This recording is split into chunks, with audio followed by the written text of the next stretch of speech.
Hi everyone. तर काल होती धनतेरस आणि दुपारी जे आहे घरातलं वातावरण जे आहे ते असं काहीसं दिसत होतं. म्हणजे घरात एकाच दिवशी 2-2, 3-3 जे आहे पदार्थ बनवत होते. आणि मला वाटतं दिवाळी अशामुळेच भारी वाटते की सगळेजण एकत्र येतात, सगळ्या गोष्टीत मदत करतात. म्हणजे प्रत्येकजण हा प्रत्येक कामात इन्व्हॉल्व होत असतात. म्हणजे इव्हन ना प्रत्युषच्या पप्पांनासुद्धा इथं कामाला लावलेलं मी.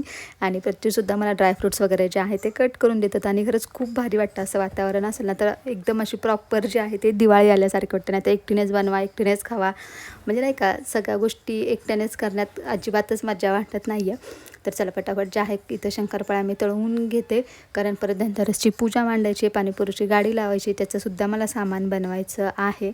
म्हणजे ते सामान आणून वगैरे सगळं ठेवलेलं आहे, पूजेसाठीचं जे सामान आहे ते. पण पूजा मांडायची अजून, तोपर्यंत मी शंकरपाळ्या वगैरे एकीकडे तळून घेते. आणि शंकरपाळ्यांना मला थोड्याशा जास्त लाल किंवा ब्राऊन जे आपण म्हणतो ना तशा झालेल्या आवडतात.